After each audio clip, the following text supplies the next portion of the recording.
অনেকদিন আগে বলে ওই ট্রেনে বলে বাদাম বেচছে তো ওই বাদাম বেচে ট্রেনে ওই টিটিআইতে বলে পড়ে গেছিল এই সে ট্রেনে ছোট না। আচ্ছা, আপনি কি ট্রেনের থেকে পড়ে গেছিলেন? পান প্রিয় দর্শক বন্ধু, আসসালামু আলাইকুম। সবাই কেমন আছেন? আশা করি সবাই ভালো আছেন। আজ আসলাম এক দাদিমার কাছে। এখানে আসার একটা কারণ আছে। শুনলাম দাদিমার ছেলেটা মানসিক প্রতিবন্ধী, এই জন্য কীভাবে তারা দিন পার করতেছে সেটা জানার জন্য আসলাম। এটাই দাদিমার বাড়ি। চলুন বাড়িতে যাব, ওরা কি কি করতেছে সেটা দেখবো। আসুন।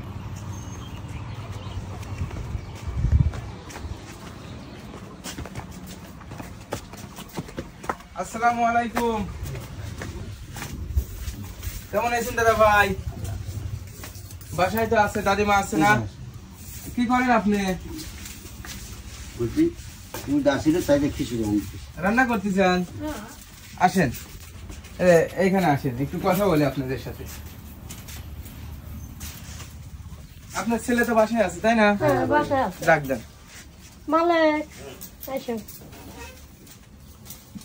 কি রান্না করেন? ভালো আছেন? তাহলে দাদিমা, আপনার ছেলের মাথায় প্রবলেম কতদিন ধরে? আসেন আসেন আসেন, কিছু বলবেন আন্টি? বলবো, আমার ননদ মাথার সমস্যা আছে, কথা বলতে পারতেছে না। আমার ননদ আমার ভাগ্নি 10 বছর ধরা মাথার সমস্যা। ও পাবনা নিয়ে যা পরীক্ষা নিরীক্ষা করে ওষুধপাতি খাওয়া একটু সুস্থ রয়েছিল। কিন্তু 1 বছর ধরা একবার এক ধারছে। ওই পাবনার ওই পরীক্ষার ওষুধটা সেট হচ্ছে না, সেট হচ্ছে না। কাজ কামও বন্ধ, বাচ্চার মশান্তি, খাওয়া দাওয়া নাই, সেই কষ্ট। তাহলে আসলে এনার যে প্রবলেমটা কিসের থেকে শুরু হয়েছে? অনেকদিন আগে বলে ওই ট্রেনে বলে বাদাম বেচছে তো ওই বাদাম বেচে ট্রেনে ওই টিটিআইতে বলে পড়ে গেছিল এই সে ট্রেনে ছোট না। আচ্ছা, আপনি কি ট্রেনের থেকে পড়ে গেছিলেন? কিভাবে পড়ে গেছিলেন? কিভাবে? পা পিছলে পড়ে গেছিলেন। সকালে খাওয়া দাওয়া করছেন? কি দিয়ে খাওয়া দাওয়া করলেন? আচ্ছা, আপনি কোনো কাজ কাম করতে পারেন না? করে না, কোনো কাজ কাম করে না, মানে খালি বাইরে বসে যদিও ওখানে যাই একদিন কাজ করে ওইদিন আর যায় না। মাথা ঠেলে মেলে দিয়ে পাঠাই আর পরের দিনই আর যায় না, আর যায় না। বউ ভাত কাপড় দিয়ে পার না, বউ বিয়ে শাদীও করছে। কি করলে অভাবে আপনার এই কই বাড়িওয়ালা কোথায়? মানে কাজ কাম করতে পার না, যে খাবার দিবির পারে না বউকে। তুমি তো জানো বেটা কোনতে কোনতে আইনে ও যে খাওয়ায়, আর ওদের আকার এই করে চলে গেছে। অনেক প্রবলেমের মধ্যে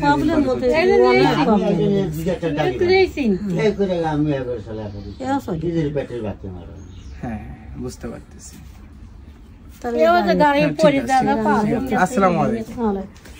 তাহলে দাদিমা, আপনার ছেলেটা হয়তো বয়স হবে 40 বছর, ওর মানে এই বয়সে মানসিক প্রতিবন্ধী। আসলে তাকে কি চিকিৎসা করেছিলেন? হয়তো আমাদের বাড়ি পাবনা, আমাদের এখানে একটা বিখ্যাত হাসপাতাল আছে পাবনা নিয়ে গেছিলাম, সব জায়গাতে নিয়ে গেছিলাম, তা ভালো হয় নাই। এবার ওষুধ ধরতেই ছিল।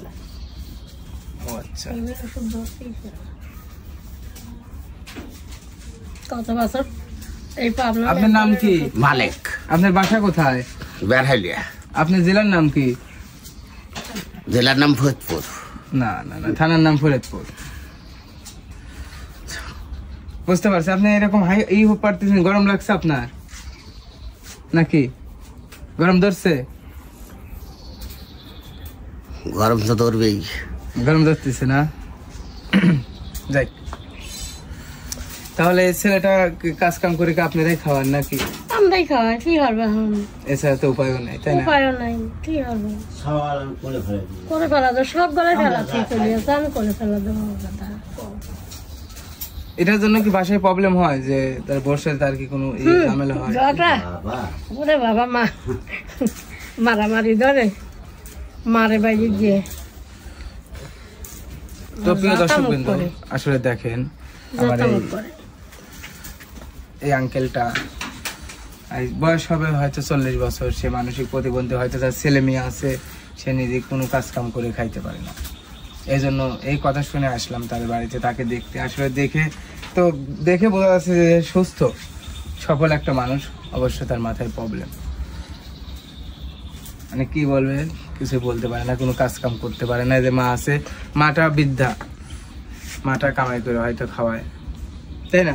হ্যাঁ, দাদা কি হবে?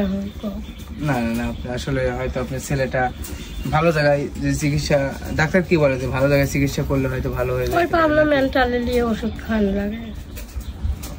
ওইখানে কি 2-1 বার পাবনা থুই আসেনি, এবার ভর্তি করে নেই, ওই সপ্তাহ লেগে পড়ে দিয়ে দিছে।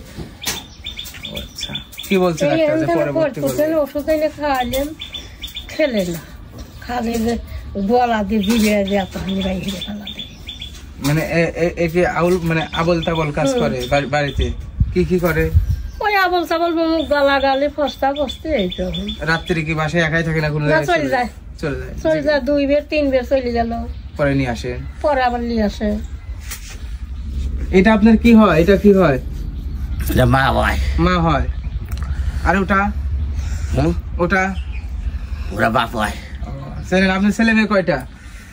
আমার ছেলে একটাই, মেয়ে নাই। মেয়ে নাই,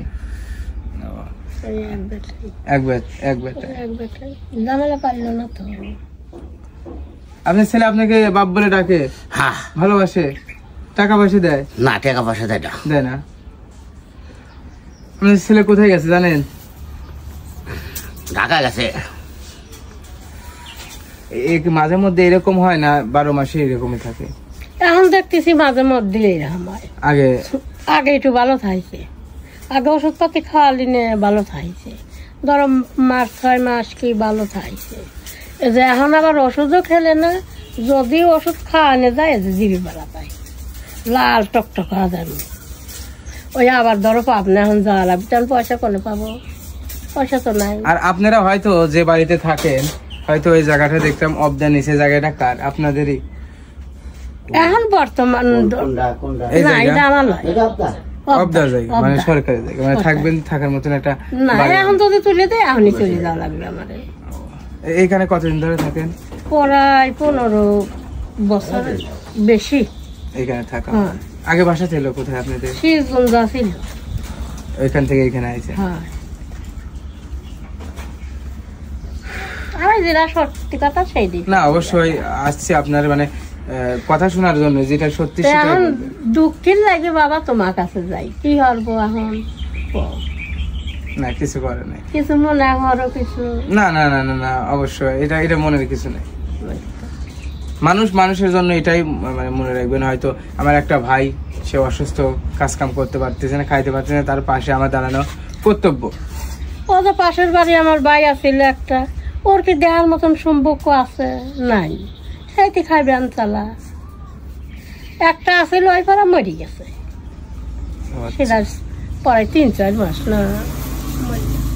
আপনাদের এখন বর্তমান আমি একাই। আপনাদের কিছু কথা শুনলাম, হয়তো সব মিলে দিনকাল যাচ্ছে, সব মিলে কেমন যাচ্ছে সেটা আপনার মুখ থেকে জানতে চাই। আমার দিনকাল খুব খারাপ বাবা, খুব খারাপ যাচ্ছে, খুব খারাপ। আমি তুমি বুঝতে চাও না, কোনে কোনে ঘুরি, দেখাই তো না। আপনার হয়তো বাড়ি ঘরের অবস্থা দেখে বুঝতেছি, মানে এই আগের যুগে হরা, মানে অনেক আগে করছেন, প্রথমে এসে যা করছেন ওটাই। প্রথমে এসে যায়। ঠিক আছে, আপনাদের কথা শুনলাম। হয়তো আমার আঙ্কেল, তাহলে কাজ কাম করে খাইতে হবে, কাজ করে খাবেন। আর কবি না, কেন? আপনার মাটা মানে বৃদ্ধ হয়ে গেছে, আর কতদিন আপনাকে খাওয়াবে? আর কথা বলবে না? রাগ করছেন না? ঠিক আছে দাদিমা, আপনাদের কিছু কথা শুনলাম, হয়তো আমার পক্ষ থেকে আমি যেটুকু দিতে পারি সেটুকু আপনাদের দিয়ে যায়। হ্যাঁ, যদি মনে হরো না, অবশ্যই কিছু না, যদি মনে না হরো যে না দেয়া চলবি তাহলে দেও, আর যদি না চলে তাহলে আর কি করবো? করার কিছু আছে? জোরের জায়গা, জোরের জায়গা না।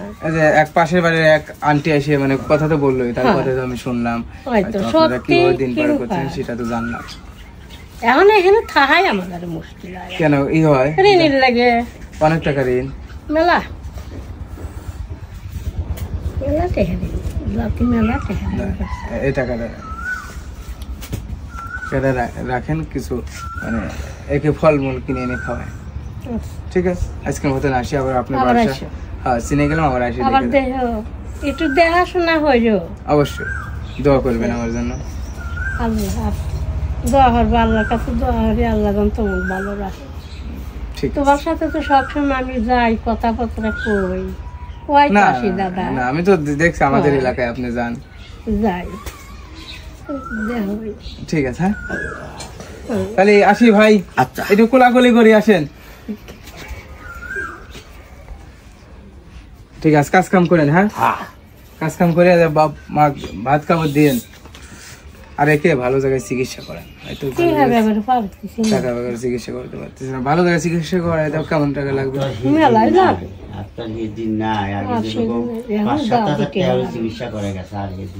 অনেক টাকা, অনেক টাকা লাগবে, এজন তো পড়ে রয়েছে। এই যে একবার গেছিলাম, তাও প্রায় 8-10 হাজার টাকা খরচ করে গেছে। 1 মাসের ওষুধ নিয়ে যদি খিলে, আচ্ছা আবার 1 মাস পরে যাবে বলছিল। ঠিক আছে, তাহলে আমি আপনার বাড়িটা চিনে গেলাম। যদি এই ভিডিওটি দেখে যদি কোনো প্রবাসী ভাই, কোনো মানে প্রবাসী বোন যদি আপনার ছেলের প্রতি যদি মায়া দরদ লাগে, যদি কিছু যদি টাকা পয়সা আপনাদের দেয় উপহার, অবশ্যই আপনার কাছে আমি দিয়ে দেবো, ভিডিওর মাধ্যমে দিয়ে দেবো। ওই টাকা দিয়ে আপনি ছেলেকে চিকিৎসা করবেন। আর এটা যেটাই দিলাম, এটা আমার পক্ষ থেকে আমি যেটুকু দিতে পারছি সেটুকু। তোমার যেটুকু আল্লাহ দিছে এইটুকু। ঠিক আছে, আসি। হ্যাঁ দোয়া করবেন আমার জন্য। তোমার সবসময় দোয়া হারি বাবা, আমি সবসময় তোমার লেগে দোয়া হারি, আল্লাহ যেন তোমাকে ভালো রাখে।